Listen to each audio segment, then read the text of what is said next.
Hello and welcome to another episode of my podcast, 10,000 Hours and Counting, or Support for the Spiritual Path, where I love to talk to people, to healers, teachers, writers, creatives, my own friends and other practitioners, share musings from my heart about the spiritual journey and all that comes with it and all the ups and the downs and the ins and the outs in order to encourage you on your path to keep going because in ways it can be immeasurable and it isn't a journey that always continues once you're on it. You don't leave the journey, you just keep deepening and deepening.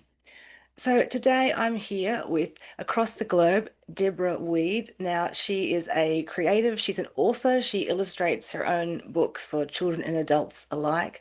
She's a creator of musicals, and she's also an empowerment coach, a motivational speaker. She's the founder of her company Self-Worth LLC. So this is the umbrella under which Deborah is presenting, and she's here today to talk to me about many of these things, especially this foundation of self-worth. So, Deborah, thank you so much for coming into my space from across the world. Welcome.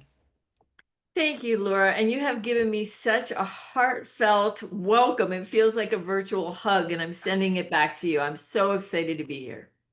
Thank you. And we're sending it out to everyone listening too. I was saying to Deborah just off camera, it's the frequency. And so we just want to offer that to you so you hear what we're saying, but it's a little bit like just tapping into some energy and just receiving whatever you need to hear if you stumble across this. So, Deborah, I wanted to start with you now. I'm going to put all the links to the books and to everything that you offer because there's so much beauty, and people can hear you reading sections of the books and also speaking very eloquently about your journey of how took you to this space of wanting to create this company and just this trickle down effect of light people up and empower them. So I'm going to put all of that there, but we just were speaking off camera before, and you said there's also been a theme for you just recently of deep loss and grief in having just lost your husband. And so I feel that let's go with the energy of this because this is the kind of thing that may shatter someone's self-worth, and that self-worth is in many ways a journey, and I want to say an organic thing, in that there'll be days when you've got different, no matter how far into your journey of worth and your inherent self-worth you are, certain things come up in life that will challenge that. And so we want to go from this foundation of where are you at as being this beacon of light for people, and you've pulled yourself up from all of those challenges, and now just having to face a new life challenge. And I wonder what you would like to say to listeners about where you feel you're at. You said it's very fresh, it's very new. Where is your heart at? Where is your self-worth at? Where are you at? Thank you for asking that, and thank you for going there because it is fresh in my mind, and I have so much to share. Here's where I can start. My father, who is like a Yoda, my very, very best friend, he passed about a year ago. And in the meantime, my husband is kind of like the Tin Man and the Scarecrow, and I'm like the Dorothy. My husband, who I absolutely adore, he's been on his journey of transition for the last 5 years. And the last year, it got tremendously gnarly. But here's what I want to share more than anything. When I first met my husband, and he was a lawyer, and it was kind of like this. He had the wall up, he had the attitude, he was cocky, and here comes me. Now, at the time I met him, I was pretty cocky too. I had been the director of development for Citibank and worked on a $26 million pavilion. And a pavilion is like, it's a small world after all, Yeah. for Kia Motors in Daejeon, Korea. But at heart, I was so sweet. The kind of person that if I saw you, Laura, let's say that I went into a restaurant and I saw you and you were just shining, I'd be like, Laura, you have such a beautiful smile. And I'd look back, and this was the second marriage after a little bit of a rough one. And my husband would be like, oh my gosh, he'd roll his eyes. He'd like roll his eyes and he'd be like, I'm really not with that girl, that woman. But he was also attracted to it. So sometimes people fall in love and they have such happiness and joy in the beginning, and then things kind of progress and they become different, right? It's Mhm. harder. I had the opposite. In the very beginning, we each came with a son. We each got a bonus son. There was a lot of history. We were protecting our hearts and we were going to make sure that we weren't hurt again. And so in the beginning, there was a lot of like I don't necessarily think I belong with you, but my husband would always like look at me and he just would love me up and do the sweetest thing. So it's kind of this contradiction of like he loves me, but does he like me? Ah. And then I think this is where it gets a little interesting. I had a lot of health issues. And because I had a lot of health issues, one time I went to a chiropractor, amongst a million other things, and when I was very, very sick for something else. And the chiropractor did one of these, and at C2, high up on my neck, it Yes. dissected. It dissected, which means that I couldn't drive. Like anytime I drive, if I turn my head a certain way, I start to faint. So now this lawyer has to drive me, like become the driver to spiritual things. So it's and I love shows and music and dance and all this stuff. And this lawyer, now we're kind of living together and we're bringing in actors and actresses and singers, and he's the roadie. So he had been the executive assistant for the public defender's office, and he Yeah. hired like 600 lawyers and managed the whole office. So we're talking somebody that's tremendously competent, has the suit, has the attitude, has the arms, and yet here he is going on this journey with me, and his soul is evolving.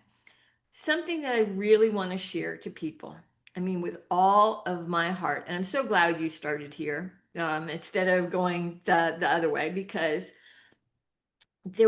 I had every 3 times in my life, I have had medical things that are not necessarily known, misdiagnosed, Oh, not understood. And so the first time, my husband, because doctors had said different things and he's pragmatic, he questioned my integrity. I lost my self worth. I lost my sense of self. And, but then when he found out that it was real, he became a different person as we went along. But here's what I want to share.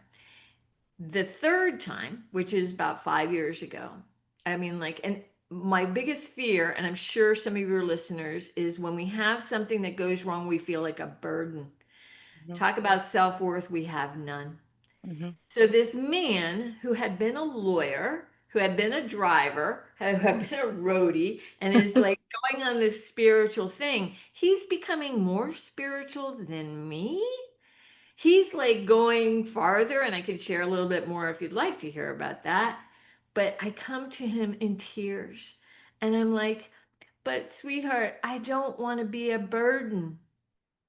And he says to me, you're not a burden. You've helped me shine my soul. Oh, yeah. Can you just say that again? Just what he said to you? He said, I came to him as many of us feel, right? Mm, That angst. I mean, it is like almost despair. It's mm. one thing to feel sick. It's another thing to, have these things go on maybe a long time. I came to him and I said, in tears, I don't want to be a burden. And he said to me, sweetheart, you're not a burden. You're the one that has allowed me to shine my soul. Incredible.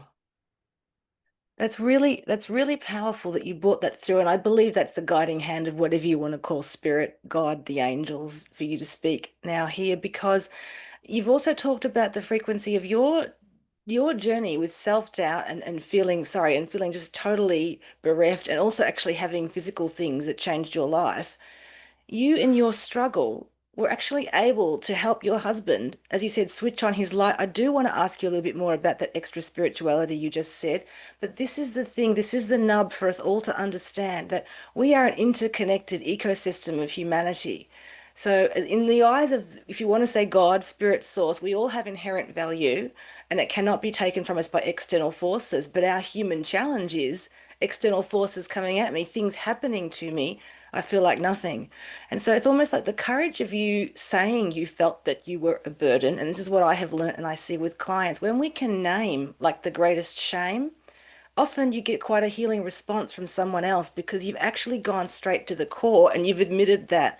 And what you got back was such a beautiful reflection that if you wanted a reason to feel what is my worth, just being, and it wasn't even like you were being the encourager or the coach to him that you were to other people. It was the love that you each had, that soul resonance and the divine perfection and beauty and mystery of how we ever anyone finds each other in any way. You just said you all went on this journey of a little bit of heart protection to the point where that was the conversation. He said that you have helped me to switch on my light. So I just want everyone listening to think for a moment about someone in their life, like Deborah's just describing, and we'll continue to talk about, the encourager or someone who you deeply love, who is there for you no matter what. And just to sort of feel into this energy that we need to be able to love ourselves enough to receive love from another. So that's one thing, to feel the worth of another. And it's really beautiful that you could have been that catalyst for him. That's amazing. Thank you so much for sharing that. You're so welcome. And what's another fascinating thing about our particular relationship is that we were in 10 places at the same time before we ever met, and then we figured it out. And I'll give you one for instance. When he's 11 years older than me, and when I was 12 years old, there I used to sit on a roof and throw rocks at cars. You know, we thought I didn't get anywhere. Obviously, they just fell off the roof. But we thought we were so cool going, hey, you in the car. And, you know, with my girlfriend, I was with my girlfriend. Mhm. And there used to be one car where it was like this big boat of a car, you know, maybe a Cadillac Yeah, convertible. And there was a whole bunch of young guys, college guys, yeah. you know. And later, I find out that one of the guys in the car was my beloved David. And so, you know, so many times when we're in relationship, another thing that I learned is that David and I were like polar opposites. Yeah. Polar opposites. Divine seemed to say that there was a reason for this, no matter what. And sometimes even when you're questioning and you're like, why am I here? This makes no sense. Even my soul is a little uncomfortable because, you know, I thought that I'd be in a family that would just like love me up and say, "Oh my gosh, we're so excited about you, Deborah." But in my husband's family, everybody was very not welcoming, let's call it. Yeah. And so there was so much that didn't go right. And yet, at the very end of his life, for the last week, I have seen and witnessed more miracles that are actually on videotape will blow people's minds. And I just want to share one other thing about that piece. Mm. Here's, you know, my husband was raised Baptist, but he was very spirit. He didn't like that. It was too much for him. And he had always had a relationship with the Holy Spirit and God. And I'm wanting to learn. I'm wanting to learn, and I'm going to the Course in Miracles, and I'm going to every spiritual thing I can get my hands on, really trying to understand, right? Towards the very end, I had some issues with people. And I'm like, Mhm. David, you are a public defender. Protect me. Talk to them. Protect me. Stand in front of me. And he'd be sitting there going, Holy Spirit, be with Deborah. Holy Spirit, be with that person. I'm like, wait a minute. Stop going up there. Go here on earth. Protect me. Holy Spirit, be with Deborah. Holy Spirit, be with whoever it was.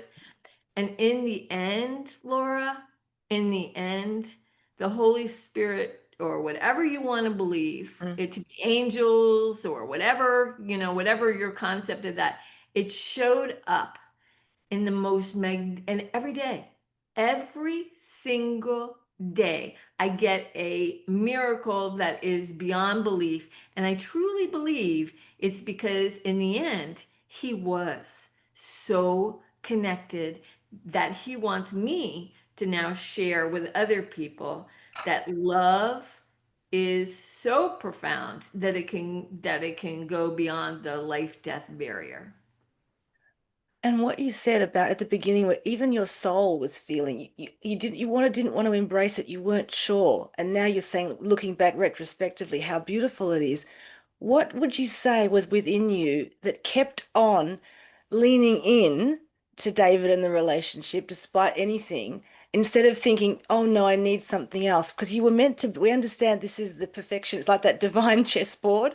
There are no accidents. And yet, that we have our free will as humans. So angels, divine beings, my understanding is they won't intervene unless it's our timeline, which is not supposed to end.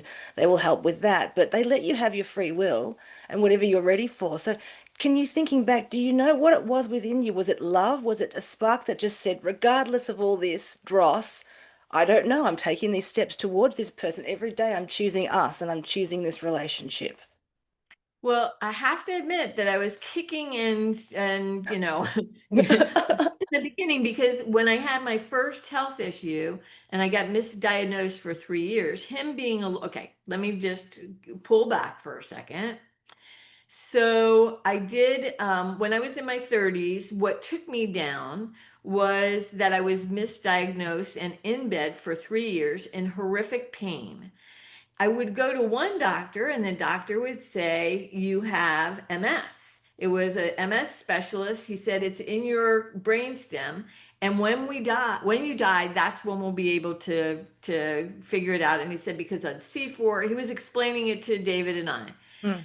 So I'm like, well, how can you help me? I can't. So I go to the next doctor. The next doctor says to me, you have Lou Gehrig's disease, but we probably won't know until it really takes over. How can you help me? I don't know. Then I go to the next doctor, and the next doctor, I say, same thing. And he says, it's all in your head. Now, the pain was so horrific. It felt like I was having labor every single day. And I was also hemorrhaging or bleeding, but when I went to my gynecologist, they said, oh, that's just perimenopause. So for 3 long years, now you've got a lawyer, you have to consider this, a lawyer, pragmatic. If no two doctors are saying the same thing, he's wondering, well, gosh, maybe I did marry somebody who's a little off. Yeah. And I lost everybody, Laura. Like even my family, who's very loving, but nobody knew what to make of this because they would always say, but you look good. And I'm like, yeah, what about my voice? What about what I'm saying? Does that matter? And my experience of that was, no, it didn't. Hmm. So after 3 years, a doctor finally does do a simple blood test. Simple blood test. Checks my iron and says your iron is between a 3 and a 6, depending on the day. You should have been dead, and because iron is supposed to be at a 15. So you should have been dead. And then what they found was that I had a tumor, a fibroid tumor, the size of a grapefruit behind my uterus, pushing on my spinal cord. So they finally, they took it out. And David, once again, being pragmatic and seeing what transpired, he shifted from being my persecutor. I mean, he wasn't, but that's how it felt, Mm. and shame, Hmm. to my hero. And then from then on, he would like if I was in trouble, because I had two more of these mystery things. I think it's kind of my karma from the standpoint that now I'm so into making a difference for people, speaking up, understanding what people go through. So I was actually the perfect person in a weird kind of backwards way to have all this, Yeah. because it's even compelled me to want to do a Broadway show. Yes. But the thing is that then David would, like, he put his hand, just like a simple, like, how somebody puts their hand on your back and just Hmm. keeps it there? Hmm. He never stood in front of me, but he stood with me. Yeah. I don't know how to explain it any other way. That's And powerful. he just loved me up from that, and for 33 years, Laura, for 33 years, my beautiful husband massaged my feet and gave me hot blankets every single night. Even when he had cancer and even when it looked was very gnarly for him, it Hmm. meant something to him. Mm. He just turned. He turned from somebody who was like if he saw somebody sick, he'd shy away. He wouldn't want to know. It's like, yeah, the monkey, you know. Mm. And then Blinders. as we were going on, there were people who were passing, and he'd actually, men, my father being one of them, as one of his friends, another, and on their deathbed, he actually massaged their feet. A man massaged another man's feet. Yeah. Why? Because he was the driver. And you keep mentioning three, Deborah, and I like the Three? spiritual Oh, energy of numerology, and it's really that energy of the divine. And sort of they say if you see the repetitive threes, it's like there's the beings of light wanting to be with you and connect to you. And so I think that what I really want to also ask you about is with that journey of self-worth, when you're saying the misdiagnosis, now many people will understand this on all levels of having that experience with the medical profession and how destabilizing and debilitating and emotionally draining, terrifying that can be. What would you say kept you going in not feeling that you had to sink in? And I'm sure you had days where you thought, I have no idea, I don't want to be here anymore. But can you describe what was the part of you that thought, I've got to keep, as you said, my voice, what does my voice matter? So you encourage people to access their own, through creativity, feel into their inner voice. What do you think it was in you that helped you to do that, that didn't let you just slide under and give up, whatever that might have looked like? What could you speak on that? of course I can. The first thing that you need to know and the listeners need to know is I was absolutely suicidal. Mm-hmm. The pain was horrific. If you can imagine going to the bathroom and feeling like you're being ripped out from the inside out and have all the family, all the people you love abandon you. There was literally nobody there. Literally. Mm-hmm. Literally the only person was, the Yeah. guy, whatever, however you put it, for me. Yeah. And my son at the time, he knew that I came to him. I didn't know what to do. He was 14. Mhm. And I was like, well, if I commit suicide, because I had written a letter for my dad, saying that's what I was going to do. Well, this is, Yeah. before they knew.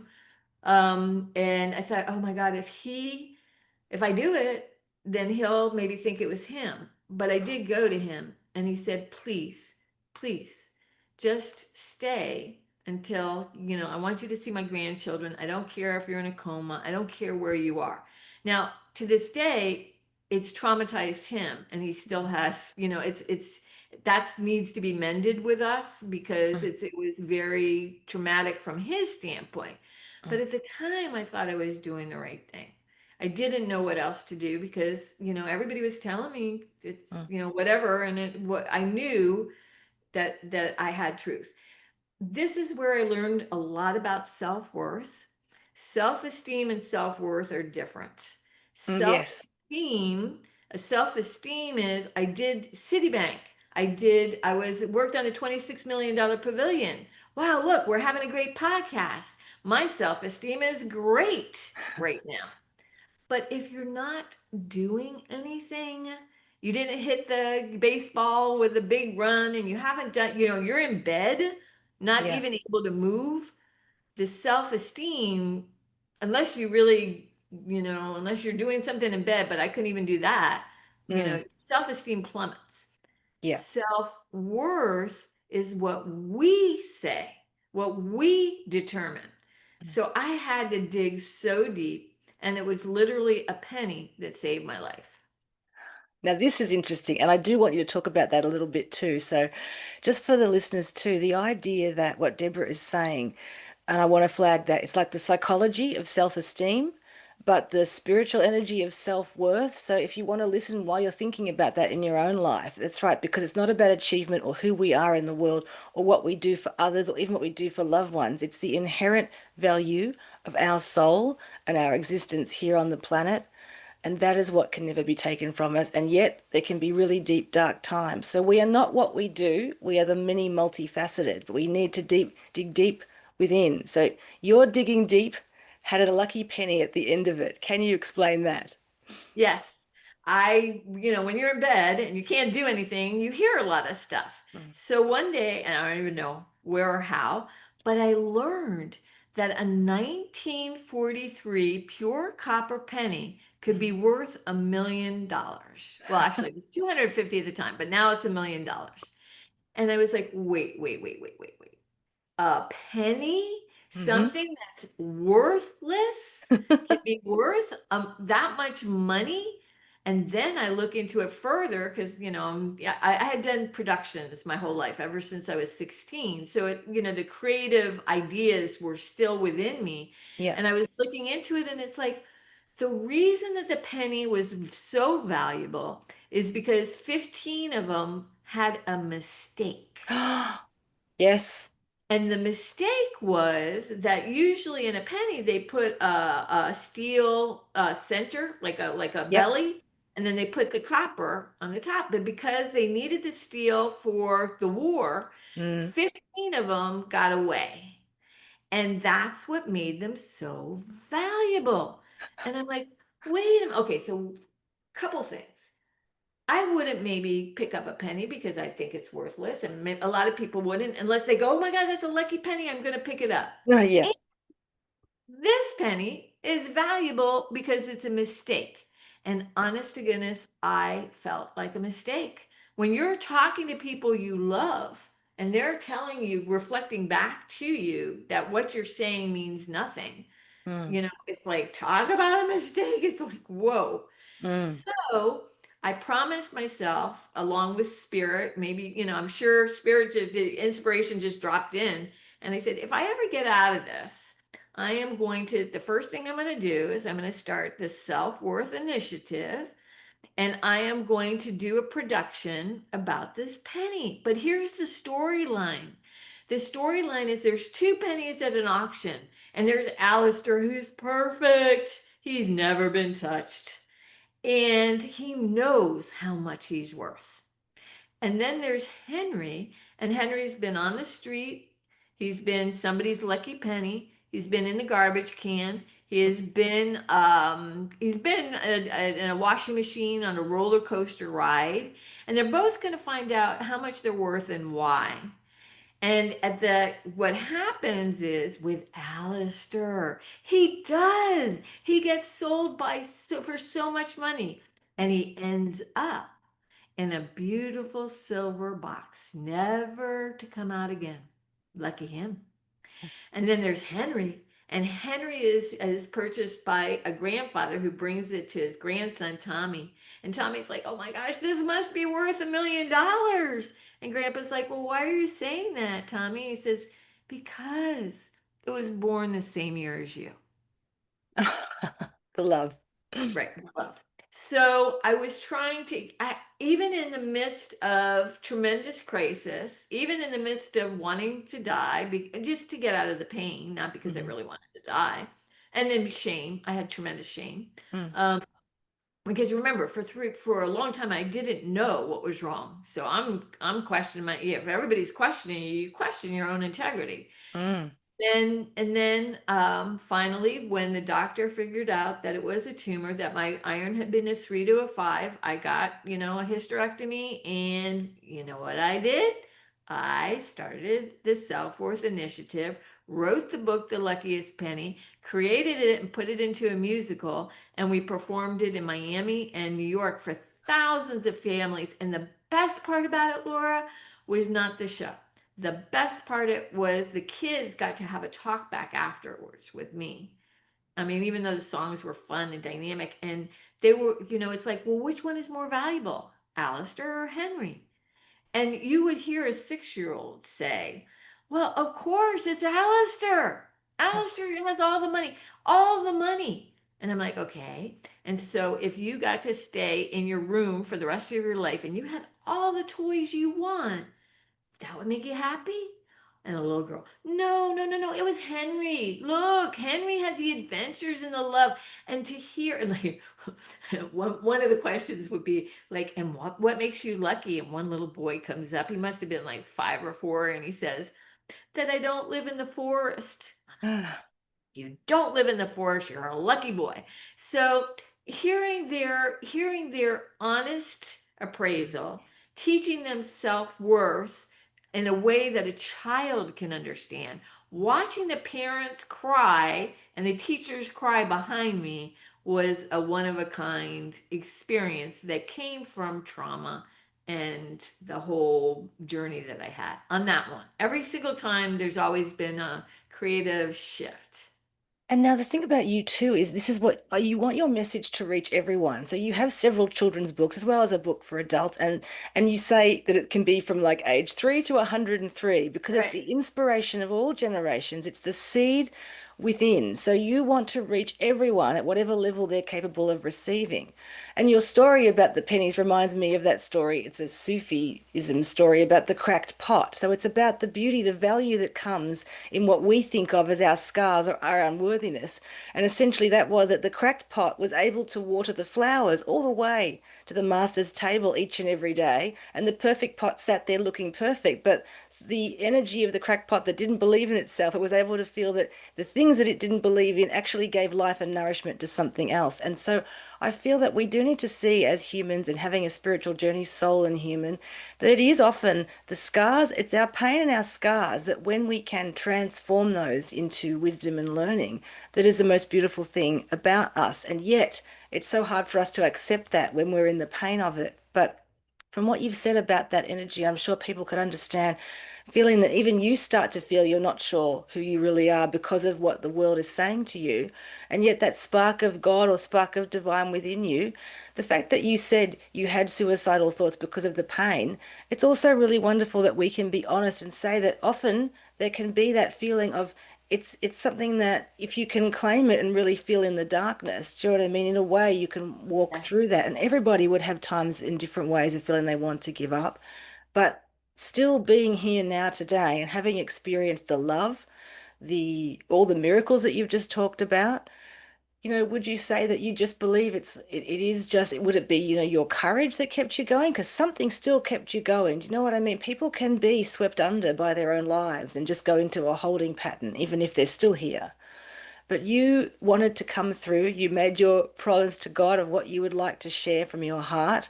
And here you are today now with another musical in the works and more books and more people reaching more people's lives. And you can stand here, sit here in my podcast and share to people this platform from grief of saying you wouldn't, well, I was going to paraphrase you, but like you wouldn't change a thing about that 33 years that you had together, the ups and the downs. And now the journey is the next part of that because we are all eternal energy in one way. And so your husband is no longer walking on the earth, but that connection between you is always there. And I would also posit had always been there when you're 11 and he's driving by. So there's that weaving of we can never know how we can affect others in a positive way or even just draw the steps of our lives together. So nothing is random. So we just want to encourage everyone to look for even the darkest parts of your life will have a meaning for you. And if you can embrace them in a way and keep going, and no matter how hard that seems, dig deep because something within you, which I believe is the soul, wants to always continue the journey. The soul is here and wants to be on this path. So I think what I would say to you about that, the lucky penny too, is the beauty of feeling like when you said there's the hard center, there's this the steel within all the rest of the pennies because they need to be handled quite hard and used hard. And those ones that were softer in the center are the most precious. Oh my God. Wow, Laura. Wow. I've never heard that's gorgeous.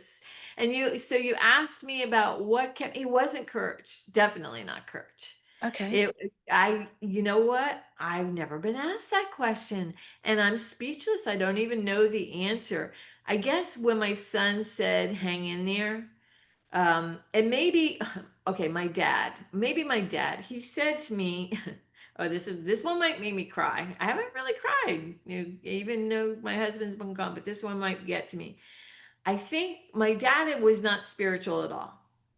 Good man. Oh my gosh. Like my best friend Yoda. So smart. I mean, he is the most spiritual person without being spiritual, if that makes sense. Yes. But during that time, he came to me. He's really smart too, because he might have outsmarted me. I never know if this was the truth or not. But he came to me and he said, I had a dream about my mother. And she said to me to tell you that you're an angel on earth and that you're supposed to be here and that you're going to make such a big difference.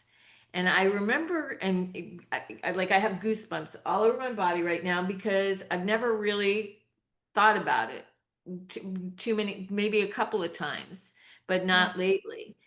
And I remember thinking, that's not my dad. It's so not my dad. Like, it's so not David. It's so not my dad to do this. He's very, very close to his mom. And Mhm. I loved her. She is my personal angel. And ironically, she said, you're going to end up in fashion. She told my parents, you're going to end up in fashion. I'm like, fashion? And the musical I'm doing is all about fashion. But, anyways, going back to that. I remember coming to my dad and saying, Dad, you don't understand. I can't do anything anymore. Nothing. And I don't know, maybe something about that, because I always felt that kind of love in me for people and Yeah. and I always felt like I had a purpose. I just could never figure it. It's like, how can somebody who loves so sorry. How can No. somebody who loves so greatly, how can they have three big gigantic challenges that nobody understands and you feel so alone? Mm. But maybe, like now that I'm thinking about it, I'm going, wow, I'm out there. I want to make a difference. I mean, every night that I put my head on the pillow, it's like if I touched a person's life, then it's a great day. And what I have in mind for Paisley the Musical, I'm hoping that people will be able to reclaim their power and bring music and make the journey so magical that it becomes part of everybody's DNA and cells. So, maybe that's what I hadn't really thought about it, but it definitely wasn't courage. When you have I feel shame, I it don't know seems that to that me that goes you're along. it seems to me like you're talking about love, so universal and the love that exists, like the eternal love that can exist in all things. And so you said your father wasn't quote unquote spiritual, but he loved you. And I also sort of feel when you say, you shared with your son because you felt in desperation, you didn't know what to do. But it feels to me that that was your deep love. So it's like love is underneath everything, and love is the animating force really of the soul. So it's what can keep us going. And then I feel that you're able to now share with people.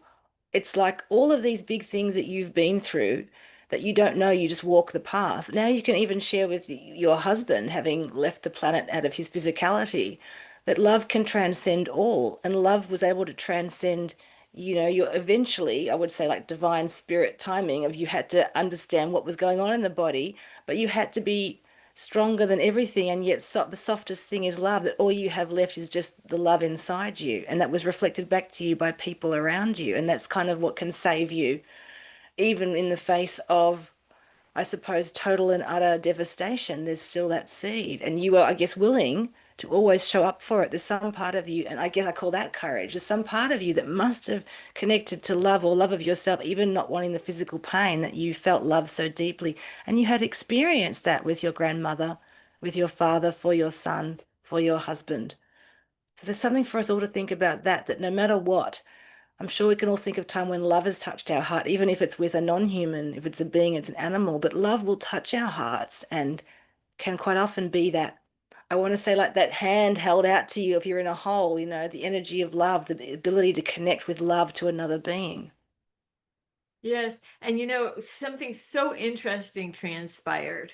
And this is like the most interesting thing. When my husband was passing, he was in hospice. Mhm. And I saw the best of people and the worst. Yes. And my spiritual person who's like helped me so much, she said the most amazing thing, and I was like, wow, that's so right. She goes, Deborah, because I'm like, why did I see some horrific things with people who didn't treat him like a human being, and then some amazing things where there's light, those, what are those things called, the light sources and everything that I got on Yeah, video, orbs. Yeah. orbs and just unbelievable things that Mhm. happen. Why both? And she said, because what you're seeing is who you were and what you experienced and who you are now. And I was Yes. like, oh, talk about contrast. talking about being able to see both the horrific of like where people say he looks dead, let me treat him as dead, and people who said I see his soul even no matter what he looks like, and I'm going to bring my love to him in such a Yeah. big way. So our hospice experience, from people saying to us, you got to be quiet, got to make it sacred. I'm like, you don't know my husband. All Yeah. right, we're talking Bobby Dylan. We're playing Bobby Dylan. And sure enough, even morphined out of his mind, there were angels in the room, Yeah. literally and figuratively, that helped me give David the best Bobby Dylan concert where he was able to open his eyes, mouth things that they said was absolutely positively impossible. I had one Jehovah's Witness nurse who said that she's been doing this for 7 years and never seen the miracles that happened in that room. So you see what I'm saying? It's kind of Yeah. like, and for anybody listening, please hear me on this. Please hear me on this, or somebody who's really hurting. I remember thinking to myself, oh, at 3 times, right? 3 really rough times, and all in the strange areas, it's not normal scenarios. And I remember thinking, I've already seen life. I know what it looks like. I've seen this show. I've traveled, I've eaten things. What could be different than that? Mm. And even when even when I was sick, really, really sick a couple of times, I would go to Spirit or God and I'd say, God, listen, all I want to do is be able to walk just down the beach and cook. No, I don't cook. I want to cook. I want to cook for my husband and I want to walk on the beach. And then I get better, better, better. So, God, all I want is a Broadway musical. I'm sure somebody up there is going to be going, uh-huh, there she goes again. So, I guess what I'm saying is that sometimes we think we know what's going to happen. I knew that everybody was going to abandon me right now. I knew it because that's all I know. I have been so loved up by my friends. So many miracles are coming together, and I'm like, I'm in awe. I'm humbled. So I guess I just want to share for anybody that's going through anything that like I did, that even if you feel like I want to give up, I know what this is like, it hurts too much, just think of the penny, or think of me, or think of the musical that I'm putting together now, to know that you don't know what's around the corner. There are surprises. Yes. Yes, and when you have a seed or a dream in your heart of something you want to do, that you want to share, basically a message of encouragement with the world, that can give you the power and the strength to keep going. And you don't know what kind of support can drop in when it's not about the ego wanting to do something or be seen. It's a genuine desire to spark something in other people and help them on their journey. If you follow that thread, you don't know where you'll be led. I believe we are channels for divine inspiration. I believe as humans, we are here to bring that spiritual energy through and make it manifest on the earth and in ways that we can reach others and teach others and connect to each other and make the world a better place. And so you need to follow those inspirations and then be open to, as you say, you never know what's around the corner. And to me, my last breath would be hope, because what is the last thing left? Why would you want to give up on hope? Like, keep it going, keep it forward, and then you deal with what happens. But if you keep your heart open to all possibilities, even in the darkest times, sometimes the darkest times require that sort of the not knowing to actually get through them. If you project what you think it's going to be, it's terrifying. But if you can be in an acceptance of, sometimes it might even come through as a slight numbness or almost resignation, but an ability and an awareness to take the step, to do the next thing, brush your hair, whatever the simple, get out of bed, even if you're an invalid, you can positively, you can look out at the sky. Like, I really think that the simplest thing that can just animate your soul and your heart, open your heart one little iota again, just to hope, is important. And sometimes there are days when it takes a really small thing. You're not sure what will help you through, but trust in the heart, breathe into the heart. Even if it's not coming from outside of you, it's always within you. And you just said something. Thanks, Dad. Thanks, Laura. So, one time I came home, my Yoda dad, he has so many amazing things to say, but I came home from my first marriage pretty despondent. And it was the time of like positive thinking, do positive thinking. So I go in front of the mirror, I'm all ready, and I'm like, Deborah, you're beautiful. I love you. I look at my own reflection, and Mhm. my hair's disheveled. I don't look good. I hate myself. And so I come to my dad. I'm like, Dad, I'm trying with all this positive thinking and it's not working. And he's like, sweetheart, I have here, we're going to try two things. For the first week, what I want you to do is go ahead, positive think yourself as much as you want. And for the second week, what I want you to do is I want you to go to the hairstylist and I want you to get your hair done. And then I want you to go buy a dress. And I want to have you have a dress. And then at the end of these 2 weeks, tell me how you feel. So I, like I said, I do the positive thinking, give it my all, and I feel worse and worse. I almost feel like I'm failing at positive thinking 101. Boy, I'm really terrible at this. But then when I was doing stuff, and what brought it up is when you said fix your hair. That's why I Mhm. was like, Dad, thank you. Because that's exactly what he had said to me. When I was taking action, I saw, and he explained to me so proficiently that when you're thinking, it's almost like the chemicals in your body are almost stagnant. Mm, Like we're a chemical factory. So it's like, you're churning and churning and churning and churning, but nothing is going anywhere. mm, But when you go out and you're looking at yourself in the mirror and you're like, oh, well, I look a little bit better now, and you get a pretty dress, all of a sudden the chemicals, the feel good chemicals, the adrenaline and the all the other stuff. I mean, you feel good, mm, better.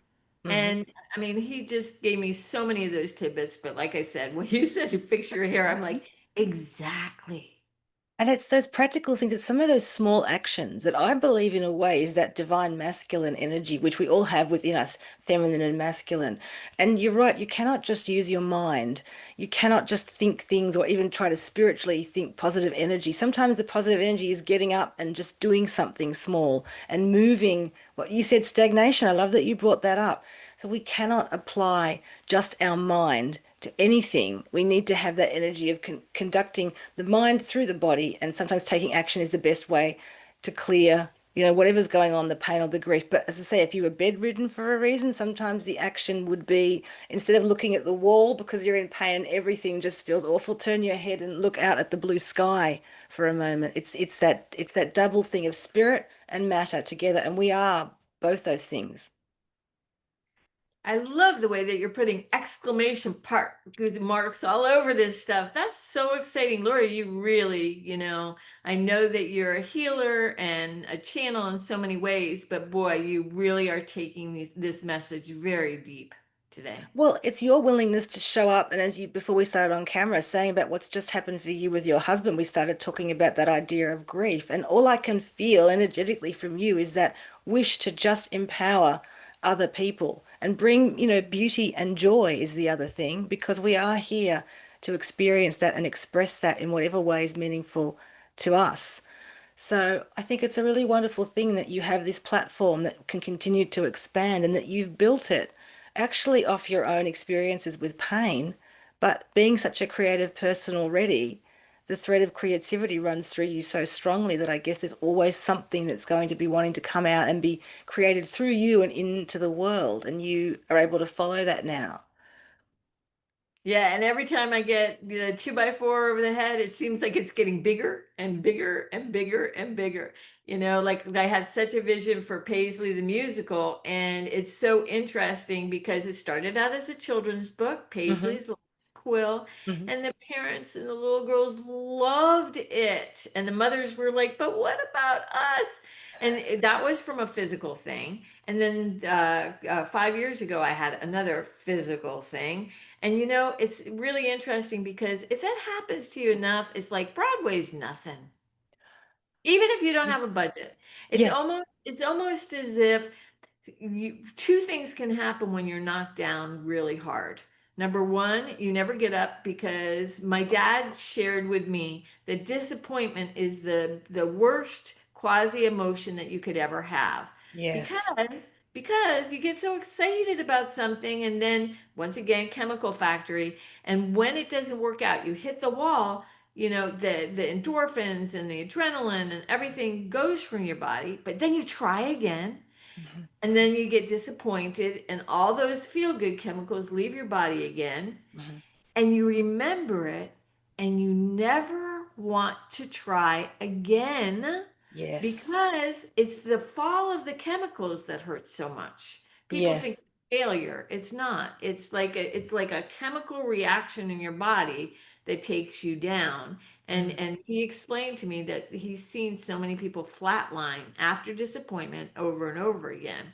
Mm. And I guess so. You have two options: you flatline and Mm. you stay there, or you say to yourself, this has happened to me, or maybe so many times. Mhm. So why don't I go for my big over the top dream, anyways, no matter Yeah. where you are, no matter what you have?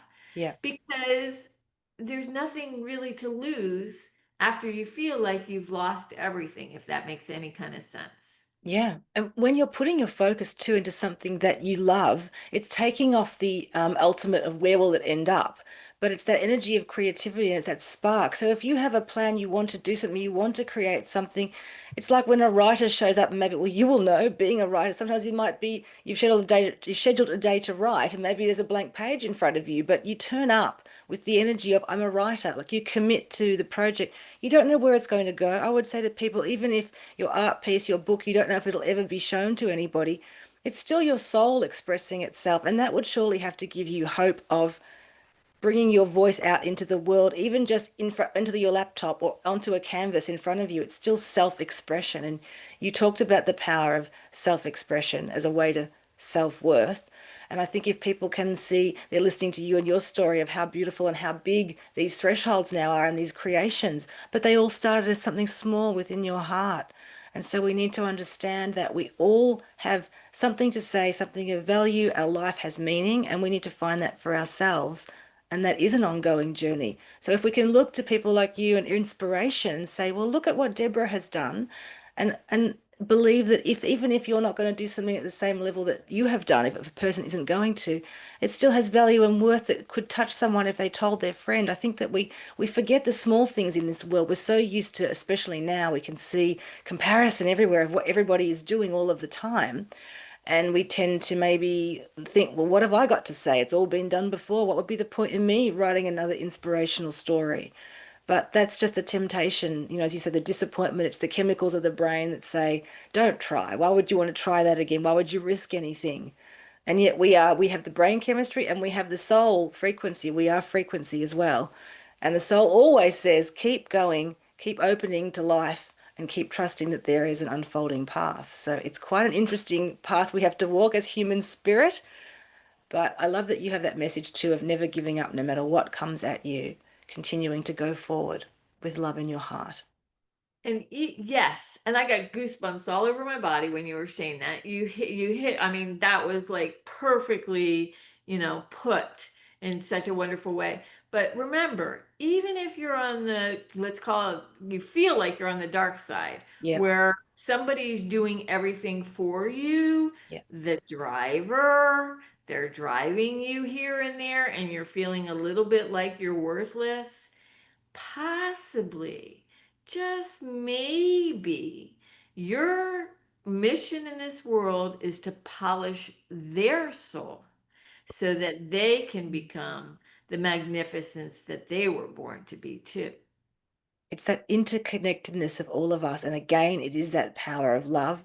And you should never underestimate your path. To the listeners, never underestimate the connections that you make and who you are. And I love you saying that. So it's actually it's a bit of a like a level with like self-mastery to try and turn the lens on your own life and yourself and say, okay, so part of me thinks I'm nothing. And yet, can I look if I put on different glasses, if I put on the rose-colored glasses instead, how could I see things differently? Maybe could I reframe what I'm seeing as a failure, as my cracked pot, as my supposedly worthless penny? How could I reframe? Just for a moment, just even considering what you said. I love that. And maybe if it helps people to think, how are they helpful to other people in their life in some way? Even a small way, just to get yourself out of that focus of doom and gloom on the self. It's like lift the gaze up metaphorically to something else outside of you to really, well, I say outside of you, but I feel like it's all starts within, but within is the soul. And if we use our mind to continually dampen that, it doesn't help. So if we sort of open ourselves up energetically to another possibility, a new version, a new understanding, that can help create small pockets of freedom. And small pockets of freedom become, great big, I want to say like freeways of freedom eventually. Well, I'm on the freeway, so come join me. Thank you, Deborah. And you've got Paisley there behind you. So I know that certainly the book, and it's a movement really now too, as well as the musical in the works. So how would you say, or what would you like to say after what you've just been through now, this experience in the hospice with your husband, and then having the miraculous side of that, and it's still so fresh that he has gone, and yet his spirit is eternal. Where do you feel yourself going from now? Or what would you like to say to listeners as you think about just the next unfolding part of your journey here on Earth? Well, the musical that I'm doing, Paisley the Musical, it's all about reclaiming your power. I don't know that we'll be able to get to the storyline of it, but trust me that it is meant to inspire and make such a difference. And David is now on my heart. Mhm. He's no longer the driver or the roadie or the lawyer or the one person said something really interesting. She didn't get along with her father, and she said that when he passed, she took his personality and put it out of the way Yeah. and only felt his soul. Oh, So I think that so many times when we put the personality, I can put the lawyer personality. I always knew that that wasn't him, but now we can really remove that to where he's just pure love. He's with me, in me, and whatever I do, whatever music I make, whoever's life I touch, we are one. yeah. And you being able to share that for people, as I say, those coincidences that are not coincidences about how you cross paths. It's a thing that I believe in. I see it unfolding all the time in my life and my clients, divine timing. We cannot ever rush our own process. We know that some people have actually met their partner and known them from a very young age and then just stayed with that person forever. And yet you were crossing paths all of the time and building that frequency. And you've said, step aside from the personality because it's what we try to do. What we do as healers, we put aside the personality part and open up to be a channel of light and inspiration. And it's the same with the people in our lives. That's right. Even the people who are challenging to us, it's that soul contract. Underneath it all, we are souls connecting with each other. And sometimes I say to people, it really helps if you're having misunderstandings with someone, not to go into the words or the he said, she said, or even talking at them, but sit quietly, tune into God, to source, to your soul. I say the higher self and to the higher self of them, and sort of see that radiant light. See if you can connect into that radiant truth within all of us. And that's what connects us. So you've just talked about that. It's like now that you have experienced it, it's within you and it almost radiates from you and from your pores and from your work. And so people can be affected by that experience positively, whether they understand it or not, because it's become integrated soul wisdom to you. As I said earlier, we are all energetics as well. Sure, we're matter, we're physical matter, but we are frequency and energy as well. And that is what we can use to connect with each other, through all time, all space, across the world as we are doing now with the person at the grocery store. We are just trying to be our essence of, peace, harmony, and acceptance for ourselves and for others. Because if you can't love and accept yourself, you will have trouble doing that for others. And then that can create friction. And then we go on to this spiral of the way the world can be. But we want to, or has been, we want to view it with this hope and this possibility of something more beautiful. Yes, and I'm looking at myself right now. I have one last metaphor before we close, and that is that when we started, there was a little bit of light in the room. Uh-huh. And it's very, very dark outside because you're in Australia and I'm in Florida. And I've noticed that my camera pick in the beginning there was light, darker, darker, darker, darker, darker. And now I'm practically dark. And I think that this is, in a way, another comedy for my husband to show metaphorically that no matter whether you see the light or the dark, I'm still me. I'm still full of love. And may you know that moving on. Absolutely. Thank you for that. That's really powerful. I want people to just sort of think about that and sit with it. It's the polarity of existence, it's the light and the dark. And I would say that you are a deeply courageous and loving being. And I think that the love of your heart has been the courage that's kept you going forward and this ability to transform and to share your story. And as I say, not just with adults, but with children, with everyone, because the children are the next generation. So I always say children are closer to God, to source in a way.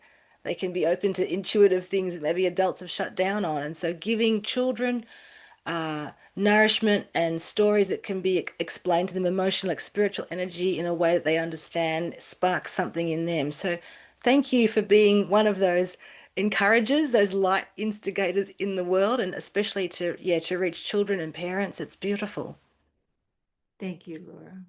I really appreciate that, Deborah. I wish you so much beauty and joy. As I say, everything will be in the link. So if you want to see more about Deborah's musical, the books, anything about her speaking more about her journey. But I'm so grateful that you were here today, the divine timing of this chat, and that you've had been through this experience and you can sit here with me today and share with the listeners that even after this grief, you can find the beauty in that and the kind of the joy and the next step, the next level of the journey of how that will unfold with your soul, your husband's soul, and all of the many people that you are here to continue to connect with. So thank you for bringing your light to my space.